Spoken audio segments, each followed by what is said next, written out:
দধিমঙ্গলের খাবার খাওয়ার মতো কায়দা করে বিনতাকে সরিয়ে শ্যামল আর অনিকেতের গায়ে হলুদ সম্পন্ন হলো। তো বন্ধুরা, বিস্তারিত জানতে আমার এই ছোট্ট চ্যানেলটিকে সাবস্ক্রাইব করে পাশে থাকা আর পাশে থাকা বেল আইকনটি বাজিয়ে দিবেন।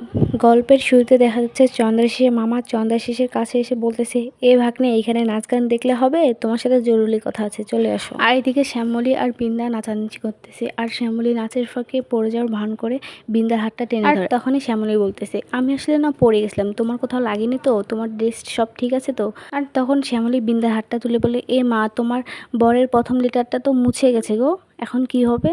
আর তখনই বিন্দা সেটা দেখে অনেক রাগ করে আর বলে, তুমি এটা ইচ্ছে করে করলা তাই না? আর তখনই শ্যামলী বলে, ইচ্ছে করে করলাম। তোমরা দুই ভাই বোন মিলে জোর জবরদস্তি করে যেমন ইচ্ছে করে এসব করতেছো, আমিও ঠিক ইচ্ছে করে তোমার হাতের মেহেদিটা মুছে দিলাম। আর তখনই বিন্দা রেগে গিয়ে বলে, তুমি একবার মুছেছো তাতে কি হয়েছে? আমি হাতে পুরো নামটা গোটা গোটা করে লিখবো, তুমি শুধু দেখবে। আর এই জন্মে তো তুমি অনিকেতের মুখ দেখতে পারবে না, কারণ বিয়েটা হলে আমরা বিদেশ চলে যাবো। আর তখনই বিন্দার বান্ধবীগুলো এসে বলে, এই বিন্দা চল, কিছু হবে না, ঠিক হয়ে যাবে। আর তখনই শ্যামলী মনে মনে বলতে থাকে, স্যার যে ওই বন্ধ রুমে কি করতেছে, স্যারকে মাথা ঠান্ডা রাখতে বলতে হবে, কিন্তু স্যারের কাছে আমি কেমনে যাব? আর তখনই সে পাশে দেখতে পায় দুটো বাচ্চা দড়ি নিয়ে ঘোরা খেলতেছে। আর তখন সে বাচ্চাগুলোর কাছ থেকে গিয়ে নানান কথা বলে বাচ্চাগুলোর কাছ থেকে দড়িটা নিয়ে নেয়, কিন্তু বাচ্চাগুলো কিছুই বুঝতেছে না, তারা কান্না করতে থাকে। আর তখনই বাচ্চাগুলো দৌড়ে গিয়ে চন্দ্রাশিস আর বিন্দাকে সবকিছু বলে দেয়। আর এদিকে শ্যামলী একটি চিরকুটি আর মহেশ্বরদের সেই ফুলের অর্ধেকটা দৌড়ির মাধ্যমে জানালা দিয়ে অনিকেতের রুমে পাঠিয়ে দেয়। আর অনিকেত সেই চিরকুটিটা পেয়ে অনেক খুশি হয়ে যায়। আর সেই চিরকুটির মধ্যে লেখা ছিল যে, আজকে মহেশ্বর আমাকে এই ফুলটাই ফেলে দিয়ে ইঙ্গিত দিয়েছে, আপনি কোনো টেনশন করবেন না, কালকে আপনাদের বিয়েটা হবে না। আর এটা পড়ে অনিকেত অনেক খুশি হয়ে যায়। আর যখনই শ্যামলী রুম থেকে বেরিয়ে যাবে, তখনই বিন্দা আর চন্দ্রাশিস সেখানে চলে আসে।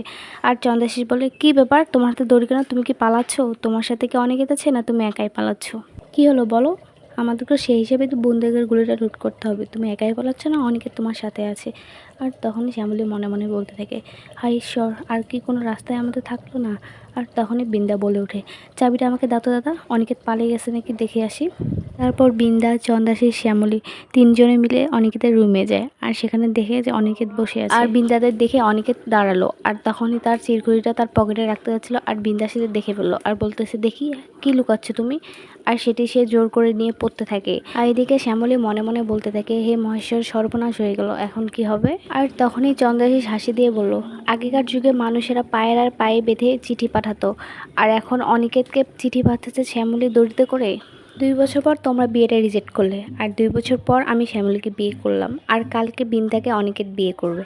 আর তখনই শ্যামলী বলল, না, কালকে এই বিয়েটা হবে না। আমি আগেই বলেছি, এখনও বলছি, জোর করে সব কিছু করলেও বিয়েটা করা যায় না।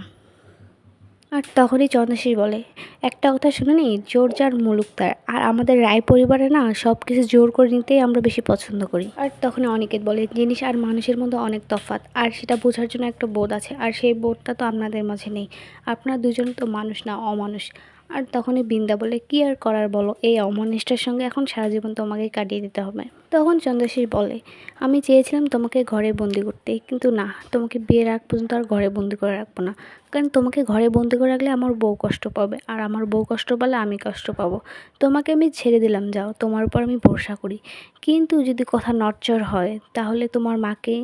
না না, কথাটা আমি জাস্ট এমনি বললাম, তোমাকে মনে করিয়ে দিলাম।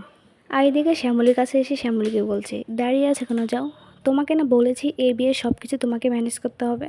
আর তখনই চন্দ্রাশিস আর শ্যামলী সেখান থেকে চলে যায়। আর বিন্দা অনিকেতকে বলতে থাকে, তুমিও শ্যামলীর কোথায় কান দিও না, কারণ কালকে আমাদের বিয়েটা হচ্ছে, আর আমাদের বিয়ের পর আমরা দুজনে মিলে তোমার মাকে নিয়ে আসবো, কেমন? এই বলে সে জানালা দিয়ে চিঠিটা ফেলে দেয়, আর সেখান থেকে সে চলে যায়। আর এদিকে অনিকেত মনে মনে বলতে থাকে, এতক্ষণ শ্যামলীর চিঠিটা পেয়ে অনেক ভালো লাগছিল, ভাবছিলাম কোনো কিছু হবে, কিন্তু এখন সবটাই তো ঘেটে গেল। আর এদিকে সকালে শ্যামলী দই আর খই মাখছিল। আর তখনই বিন্দা বলতেছে, মাখো মাখো, ভালো করে মাখো, প্রথমে অনিকেতকে খাইয়ে দিবে, তারপর আমাকে খাইয়ে দিবে, কেমন? আর তখনই শ্যামলী মনে মনে বলতে থাকি, ইচ্ছে করতেছে না ঘাটটা ধরে এই দইয়ের মধ্যে মুখটা চুবিয়ে দেয়, কিন্তু না, এখন তো আমাকে মাথা গরম করা যাবে না, সন্ধ্যার দিকে এদের বিয়ে, তার আগে আমাদের কিছু একটা করতে হবে। আর সেখানে অনিকেত চলে আসে। আর অনিকেতকে দেখে বিন্দার বান্ধবী বলতে থাকে, আসো, আজকে তো এই দধিমঙ্গল খেয়ে তোমাদেরকে থাকতে হবে। আর তখনই অনিকেত সেখানে বসে পড়লো আর বলতে থাকলো, আমার পরে যে দধিমঙ্গল কেউ খায় সেটাই শ্যামলী খাবে, আর কেউ না। তারপর বিন্দা বলতে থাকে, দাও শ্যামলী, অনিকেতকে এটি খাইয়ে দাও। তখনই শ্যামলী অনিকেতকে খাইয়ে দিল। আর অনিকেত খেয়ে বললো, ছি এটা কি বানিয়েছে, এটা কি খাওয়া যায় নাকি? আর তখনই বিন্দা রেগে গিয়ে বলে, তুমি এটা কি মাখিয়েছো? হ্যাঁ, আগে তুমি নিজে এটা খেয়ে দেখো। এই বলে দধিমঙ্গলটা সে শ্যামলকে খাইয়ে দেয়। আর পাশে থেকে একজন বলল, এ কি করলা বিন্দা তুমি? দধিমঙ্গলটা তো আজকে বর আর বউ খাবে, তুমি শ্যামলকে খাইয়ে দিলে। আর তখনই বিন্দার মামা বলে, ভাগ্নি যে রাগের মাথায় কি করে না। আর এই ফাঁকে অনিকেত শ্যামলীকে বলে, যা করেছি আমি ইচ্ছে করে করেছি, আপনার সাথে দধিমঙ্গল করে নিলাম। আর তখনই বিন্দা খুশি হয়ে যায় আর বলে, স্যারের সঙ্গে দধিমঙ্গল করলাম, হায় ঈশ্বর, তুমিও কি এটা আমার কপালে লিখেছো? আর তখনই বিন্দা বলে, তোমরা সবাই চুপ করো তো, মামা যাও আমার জন্য আবার দধিমঙ্গল বানিয়ে নিয়ে আসো। আর এই মেয়েটাকে এখান থেকে যেতে বলো, এই মেয়েটা আছে দেখে এই গন্ডগোলগুলো হচ্ছে।